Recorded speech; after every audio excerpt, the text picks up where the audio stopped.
to ask.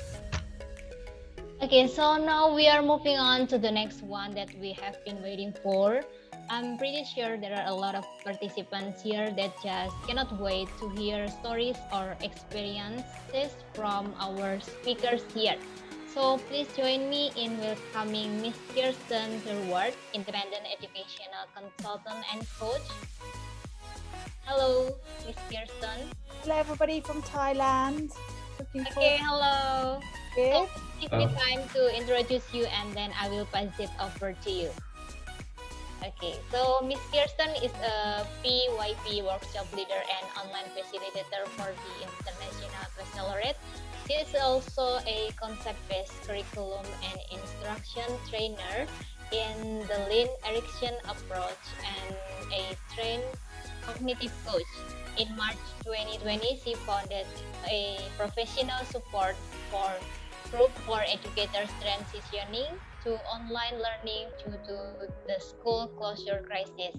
This is now one of the most popular educators' professional learning networks on Facebook, where 130,000 global educators share resources and support and inspire one another. So for now, Miss Kirsten, so the time is yours. Thank you. Okay, I'm just going to quickly, before I share my screen, just drop the link to the Facebook group in the chat so that if anybody wants to join, they're very welcome. Anybody can join. So just dropping that just now for you. And then coming over to share my screen. So we're going to talk today a little bit about inquiry. And I'm going to rattle through a bit more than I usually do because I wanted to be sure to give you enough. And then the slides are available. The link can be sent out to anybody who wants to see them again. So let's just think what helps you to learn. First of all, engage our brain. So pop in the chat what helps you to learn.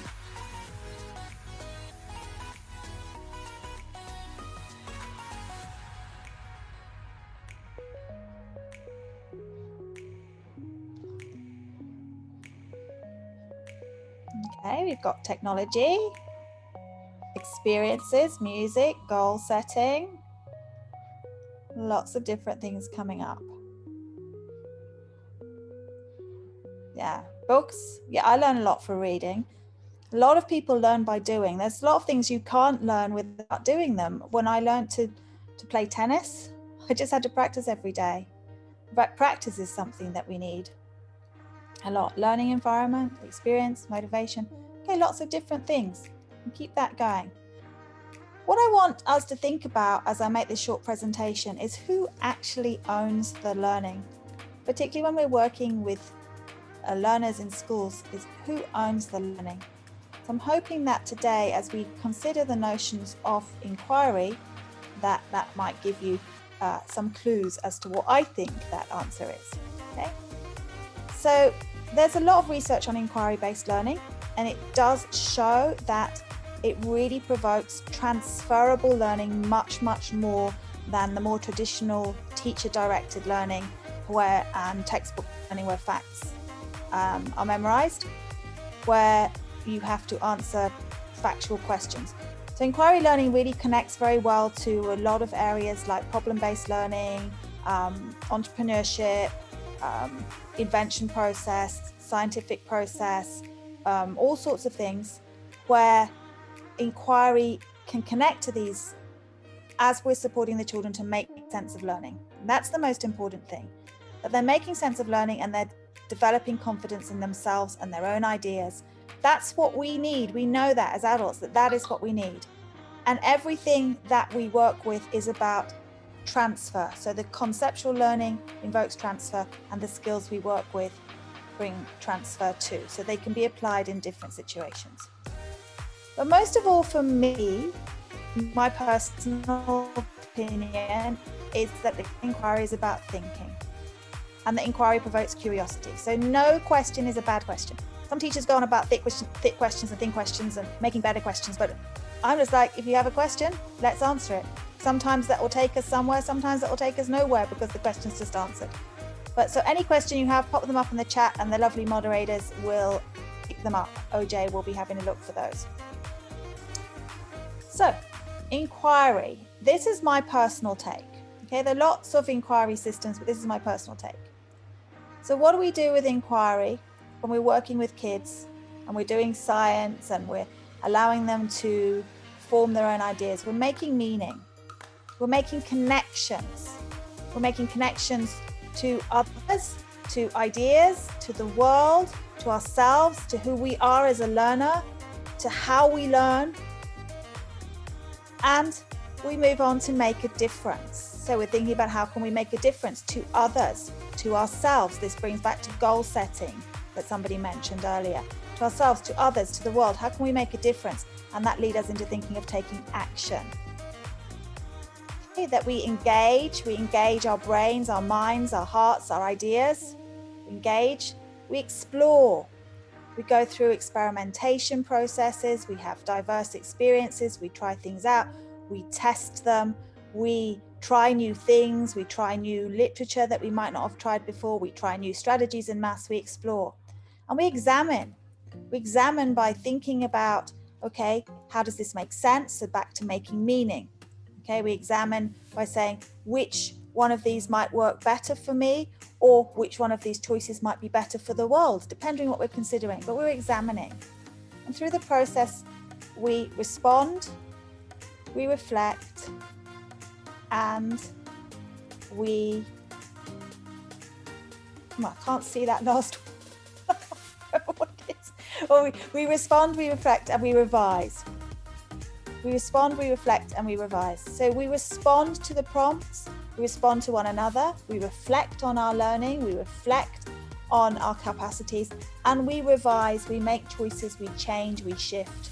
So all of these to me are very important in the inquiry process. So we're going to start with actual engagement. What do you see? Tap up in the chat.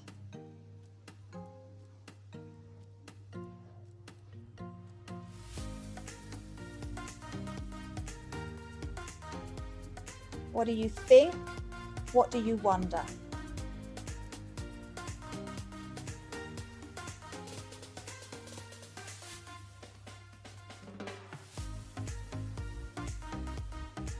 So you don't need to do all that. You just see what you say, yes. Man carrying garbage, trash, hard work, job opportunity, someone collecting garbage, a pile of trash. I can't share it just now, darling, because I'm presenting, but I will share it afterwards, okay? Collecting resources, environmental issues, okay? So this is what we call tuning the brain in, or using a provocation, to start provoking thinking on the learning and to start getting the ideas going, okay? So you can see where different perspectives come in. An inquiry is generally a collaborative process, and part of the process is sharing our ideas, thoughts, and questions so that others can learn from the group. It's not all about the teacher being the expert. Okay, so now I'm going to show you a different slide.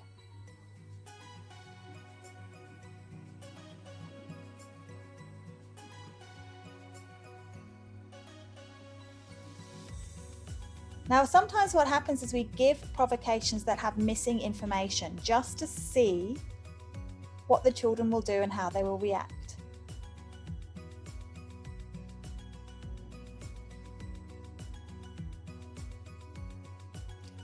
And I'm going to give you a clue. These two slides are connected. They're a tune in to the same unit of learning.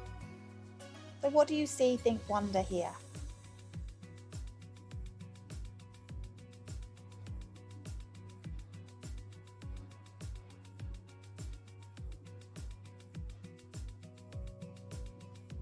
Okay, the amount, somebody's saying how much trash were produced, weight.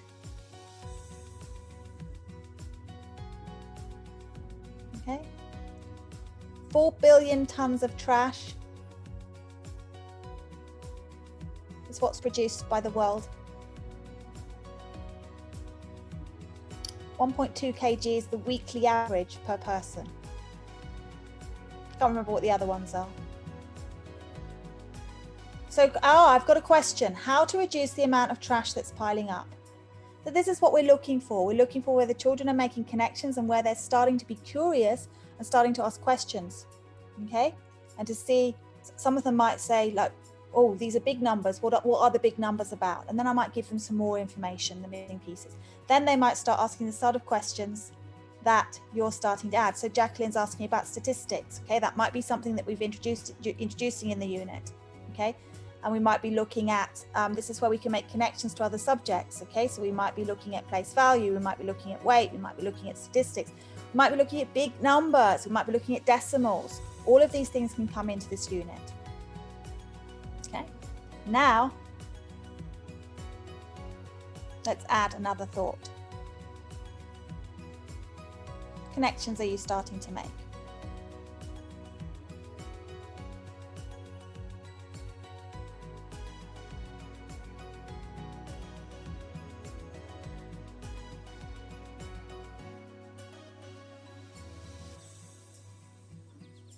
So the aim with inquiry is to bring everything to the personal, to the local, and to the global.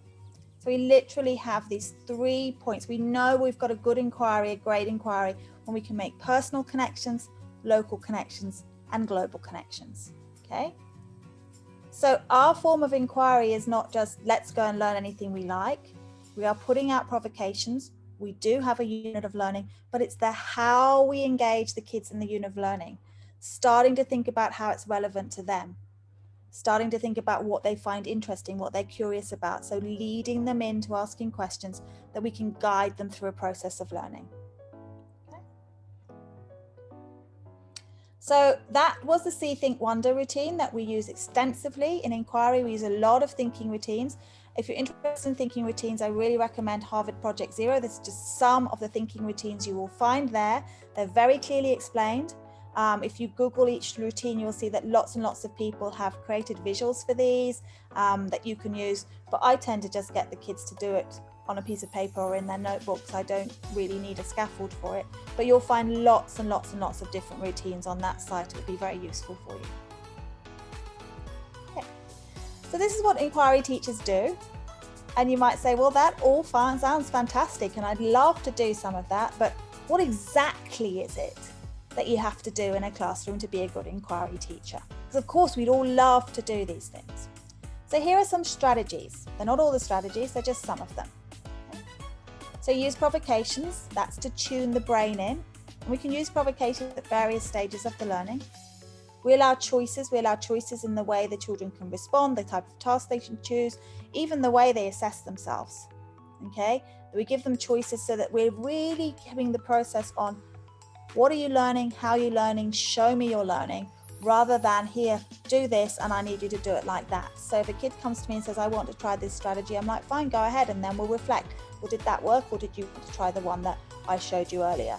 Or we might get 6 kids to share all their different strategies and then say, your job today is to try a new strategy from somebody else. Okay, but we're not just saying there's one way to do this mathematical equation, we're exploring all the different ways. Really important is the listen, observe, and respond, and then sharing the observations. Often we ask kids if they have questions or if they want to share something at the end, and they sit there. But if we're walking around and talking to them and making observations, then I can say, hey, I noticed that this group was thinking like that and da, and would you like to tell more on it? And it really engages their brain, okay? Tell me, show me, I'm going to go over, and ask questions, I'm going to go over, and really extending their thinking. Okay, so that's you thinking routines. That's like digging in, like asking them to justify their thinking, ask them to give reasons for it, and really, really important, allowing time for reflection. Okay. I'm going to take you through some learning provocations. I'm hoping that I have enough time to do all of these. If not, I'll jump one. So this one is one of my favorites we did in a migration unit. We locked the kids out of their classroom and we put up a notice saying, classroom closed, find somewhere else to be. All the other teachers knew about this, and they all had their limits. You can come in if you speak French, you can come in if you're in the football team, you can come in if you answer this maths question, you can come in if you're a Christian, like all sorts of things that are real things that happen when people migrate. So we had this experience, and that was the provocation. And then on the reflection of just that provocation was where it started to turn into an inquiry, because the kids had connected with that experience in a way that they couldn't have if we just said, we're going to learn about migration, and migration is this, okay? And just their reflections, their processing, they're making sense of that experience, they're making meaning, they're making connections. They started to come up with, it's not fair, some people got treated better than others, I was really scared, I didn't know what to do, I didn't know where to go, I was confused, all sorts of things that are real life. They've made an emotional connection. I'll never forget one kid running through going, this is about him, and getting very excited as he just put it together. Okay, so then they can process, they mean, and then what did they wonder about migration and migrants? Questions started to come up that we were then able to lead in and explore. Okay, math provocation. Simple, very simple. I started my third grade year. I started my KG year with like, let's work out 10, and like all we did was make 10 for about a month. With my third graders, we said, what's 100? Let's prove 100. How could we make it? And we did it in so many different ways. We did it with weight, we did it with measurement, we did it with money, we did it with tens and units. And these are some of the questions that started to come up. Okay. Now, my class, there were 6 classes in this school. My class spent about 3 weeks exploring 100 and doing. Meanwhile, I made tons of assessments. Meanwhile, I saw where everybody was. I covered a lot of the measurement curriculum. Meanwhile, my colleagues were plodding through teaching addition and subtraction. I was told off by my grade level leader for not following the plan.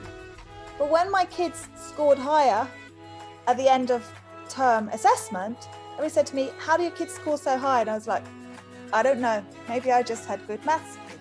But I knew it's because they really understood and they really had time to explore and make those numbers themselves, and they weren't just an abstract concept for them. Okay, so that's why it's important. So here's some of the additional learning that came out of that exploration. Okay, lots and lots of things came out of it, and lots of questions came up that we then said, okay, we're not going to answer that now, but it's going to come back later in the unit, and we did. And that's the key. People think inquiry is children answering their own questions. No, we can answer the questions as a group, as a class. I can put it in as the provocation for my next piece of teaching, all sorts of things. Okay, here's a language provocation. So I love to use books this is obviously for kids who can read, okay? But I love to use books to explore concepts of language or structures in language. So we might be looking at figurative language, we might be looking at adjectival phrases, we might be looking at sentence starters. Let me just go back one. Oh, sorry. Let me just go back one. Oh, sorry about that for videoing it. We might be looking at different types of sentences, different ways sentences are formed. We might be looking at strong verbs. Doesn't matter. We can delve into literature. We've got 20, 30 books, particularly picture books are great for this. Then we can really explore. So here are some of the ways in which stories can start. So what do you notice? What do you notice? Pop up in the chat. What do you notice about the way stories start?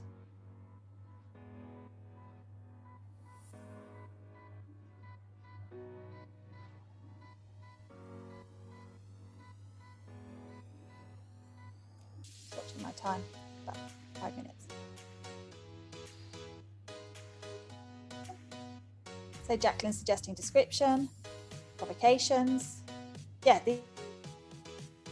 just that as a provocation. Jessica's saying description. I was going to show you what the children found.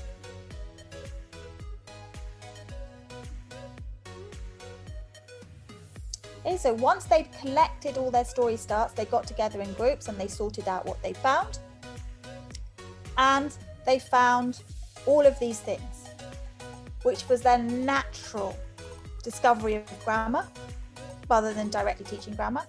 They found all of these things, And they found all of these things. Different groups organized in different ways, and we each went around and did a fishbowl and looked at each group's organization.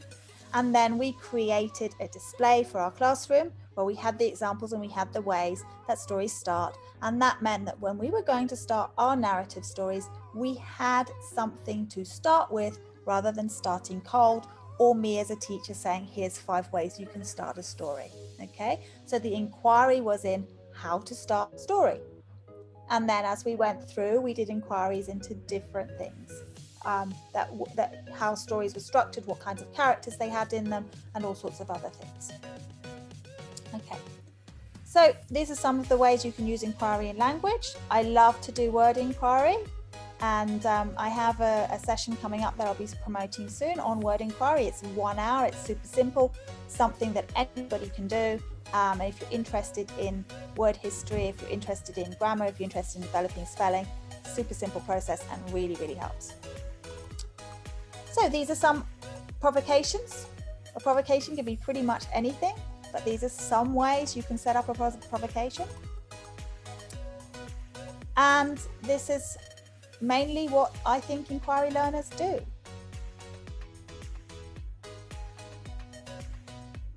It's really important that they are engaged in the process.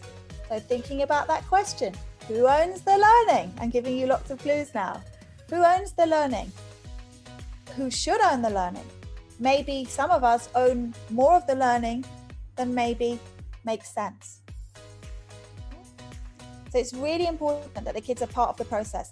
The inquiry can be into the how as well as the what. So these are some of the strategies that I like to use. Now tell me, you can just say tell me. You can have kids exploring. I would say to my class, okay, choose a times table to prove, and they'd pick one. Each kid or pair of kids would be making the times table and come over, tell me. That's it, nothing more, tell me. And they'd say, well, I'm making group of 5 and I noticed that it's 6 times 5. And I said, okay, but you said you were doing the 5 times table and you just told me 6 times. Just telling them back. No criticism, no praise, just telling them back. And they were, oh, this is a 6 times table, but it's groups of 5. So I have 6, oh. And so they start to think about what do these words actually mean. Okay, so these are just some of the tell me prompts that you can use, or you can just simply say tell me, show me. Some of the show me prompts. You'll notice that a lot of them are plural, okay? Your ideas, your thoughts. Okay, it's much easier, it's much softer on the brain when you hear a plural than when you hear a, because if there's only one thing you have to get it right, you suddenly feel tight. Okay, and questions that we can ask to extend their thinking. All right, how does this connect to that? And how's what you're doing connect to the unit that we're learning? Simple. Okay, how does this story structure connect with what we were reading about last week? Simple. Okay, I like what are some of the ways you could change this? Like we might be looking at an invention, we might be looking at an artifact, or we might be looking at a process. We might have done a scientific experiment. We might want to come back and do another one. What are some of the ways you could change this? It's very powerful. So these are just some of the things that inquiry learners get involved in. A lot of people confuse research with inquiry. It's a parallel process and it can be a huge part of the inquiry process. But I put this in here to say, please, please, please, please, please do not send kids out on Google to do inquiry. It's a tiny part of it. Okay. I love this. This is kids making connections. It's a unit about location and they started looking into landforms, but they first started by location. And this is actually in preparation for descriptive writing that came from the location that they chose. Okay, so now I'm a little short of time, so I'm just going to whiz through the rest. This is what you can do with developing thinking inquirers. Really, if you do nothing else, think about the thinking and get the reflection going. And ask them to justify their thinking. If they say that it's this answer, say, why do you think it's that answer? Simple. Okay.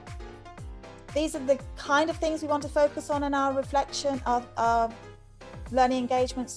You'll see this fits for the scientific process, this fits for mathematics, this fits for inventions, this fits also for writing, reading, all sorts of other things. Okay, so these are the kind of things we want to be thinking about. This is I took from a blog that you may be interested to follow. It's a very good blog, but this is just showing like how all those processes might line up across the different things, and that is really it. Oh, I missed something. Here we go. Teachers as inquirers. You need to start with you. Okay, you need to start with you. Be curious, build your PLM, investigate, see what's happening in your classroom, what works, what's not working, and then respond to it. Okay, evidence, evidence, evidence, and always reflecting. And there we go. Here's some resources, some books you might like to read. And that's me. I'll pop this up in the chat for you in a minute, and you're welcome to use it later.